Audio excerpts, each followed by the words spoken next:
irresponsibly or deceitfully. Now move on from this, and this is a question addressed to any who are in a majority religion. Is a majority faith willing to offer the same rights and privileges that it expects for its own members? This is a particularly urgent issue, whether it addresses minority Muslim groups in the West or whether it addresses minority Christian groups in the Muslim world. In Britain, there is a particular urgency as we address the question of Muslim schools as independent institutions financed partly by the state. In my own area of London, Ealing, moves to create a Muslim school were eventually blocked by the local authority on the grounds that it would create inter-religious conflict, the majority community in that part of London being Sikh, and which community had led a vocal campaign against it. My own view on this is to emphasize the positive contribution which South Asian culture has made and is making to British life. I believe the solid commitment to religious faith from this community has helped to raise the profile of all religious faiths in Britain. British culture had come to think of religion as unimportant, a society which had begun to assume that everything has its price and can be measured and assessed in quantitative terms, has had to see some things, religious faith, as priceless. And this is certainly the view of the leadership of the mainstream churches in Britain. The Archbishop of Canterbury, in a recent address to the Muslim ulama at Al-Azhar University in Cairo, spoke of his role in guaranteeing religious freedom for all citizens. In prisons and hospitals, Christian chaplains help to ensure that the religious needs of those of other faiths are met.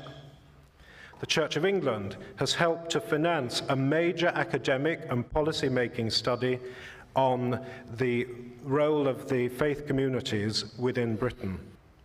I would want to ask, perhaps a bit provocatively, in how many other countries would the established religion be prominent in securing the religious rights of those who are not of their faith? So to move on and to conclude. Finally, cooperation, not confrontation. In spite of all the complexities, there are many areas in the way we organize ourselves as societies where the religious traditions can and do develop wide areas of cooperation. The religious faiths, Christianity and Islam, can and do provide a strong basis for joint commitment to humanity's struggle to overcome evil, disease, and poverty. Let me point to just a few of these areas of cooperation. And the context I want to set this in is society.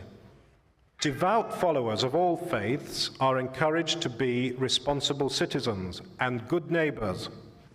This, in turn, not only involves a certain lifestyle in community, but a private lifestyle which takes seriously a commitment to respect and to love others. In the contemporary Indian context, of course, this was superbly and incomparably demonstrated by Mahatma Gandhi. The commitment to moral values, the importance of the family, respect for a non-violent way of settling disputes, care for the poor and the underprivileged, and a sense of obligation and accountability to the one who judges all human life. Common religious faith would say that justice and integrity should be at the heart of society. Laws of society require a moral foundation. Experience shows that human beings cannot be improved by the imposition of law alone. This understanding affects our concepts of justice. It affects those who administer the law. It weighs in the balance those who rule. Justice must mean justice for all. So to conclude, we look for cooperation in working for peace based on tolerance and understanding. And this, of course, ties closely with work for peace in general, but is also much broader. Wherever we look in the world, xenophobia is an enemy to racial and religious harmony. Religion, when it is hijacked by extremists, will always do this. Work for tolerance is not accidental, but it needs to be